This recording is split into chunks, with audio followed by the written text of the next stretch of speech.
ngasi paisa tanbagi tutorial sida aikoina tawgdoriba se Paytm da gi paisa kamaina tangani habdone ado Paytm da sanglakadabni ko paisa se siznagadaba application na atopa ado aina hana khangjaba siznaba application ama download tawjibako hana dagi aina paisa kyam tangrage to adum mayam so hosik live oina adum yengbiyo yaneba sida sanglani duga payment na thijeba mayambudi layebako ado nungaiba Paytm da khudakta changakpaduna nungaidana dugi wane ado sida sanga yengbiro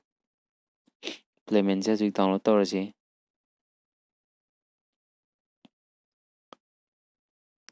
loire ado hosik changase sange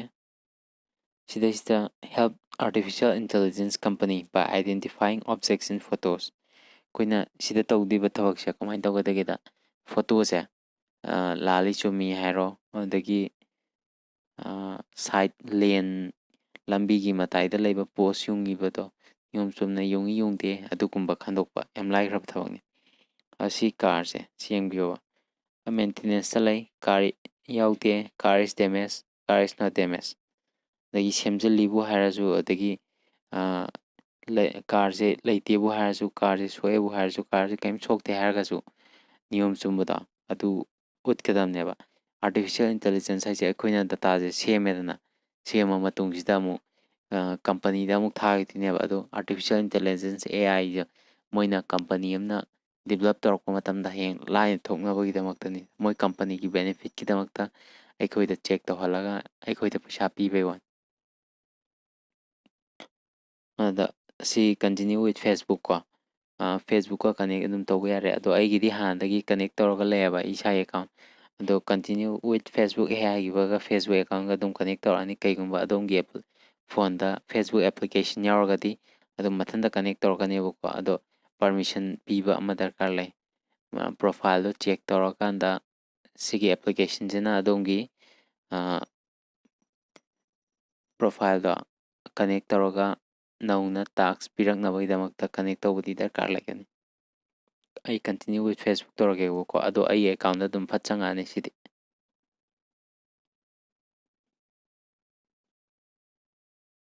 si sangi abuko ando sida tawrise project land ama lay sidi practice ne practice se aikoina sum ahumrak tawrakanda project am lakaneba lupa lising ani project lakpa lupa lising ahumgi project lakpa adudi aikoi phone yumda adum melagal matam mahandu sharu si tabak sidang tawraga yaidna ko ando aina hana tawgiba tax mayam dudi adum khenayebako ado aina paisa kyam tale habdomdi si hek loibaga adum ucharake yengbiyo adum uni paisa direct utkaniebako adutaki sigi project lens V2 se si project amne sisu is line on the same road slash lane ichanga yenge ko hoje stage hangise is a line on the same road or different road as camera car sida leiriba sigi camera gi car camera se sigi jika dagi lay ama blue machu se sisiga same road amda lay pray lay and hairase check answer chumme next question the is lane sisu yengsi blue machu se katang laptak layebo different road and hais chumme katang lam lay si lambi ama tonga litna ko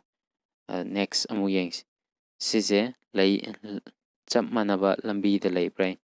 doitargati lay and hairas chumme sisu si laybra sise mathangi lambi ama daifet layebo ko line se aduna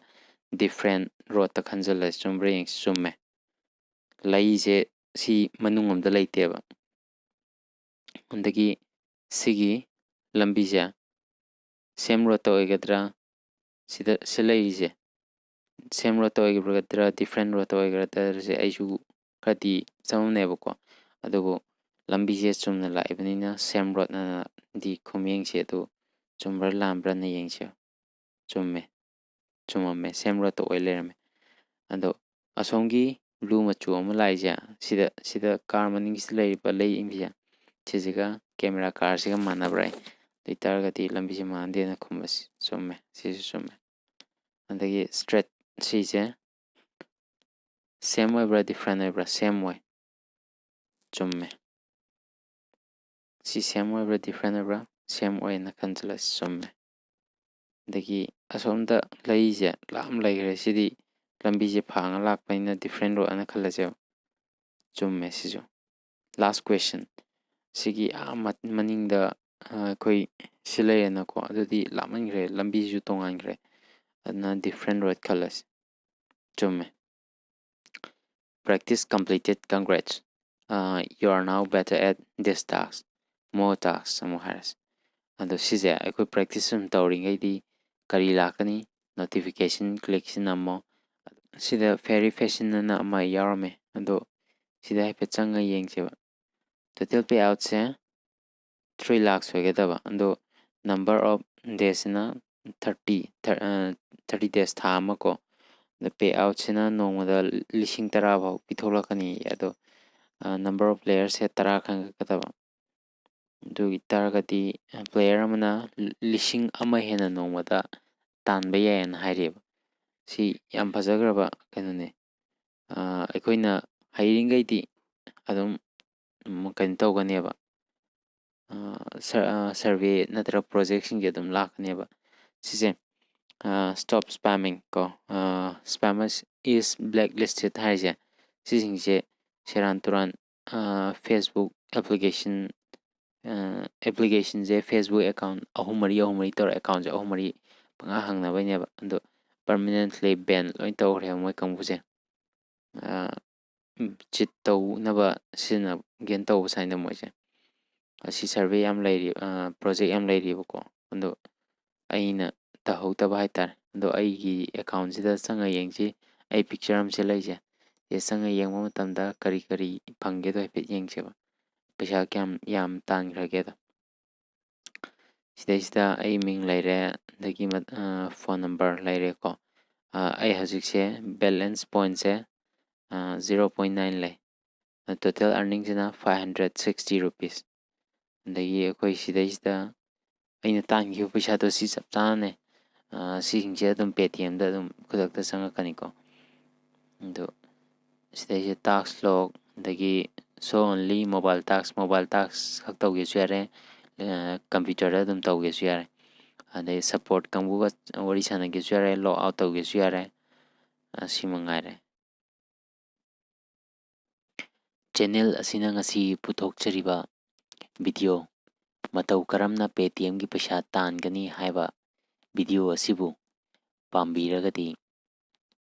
like tawbiramu amadi matungda karamba video puthoaningbage haibagi apamba adu comment section da adomna phongdokpiramu aduga channel asibu hena chawkhatpa mayamgi seba tawba phanganbinabagi tamakta subscribe button da nambiduna bell button nambiramu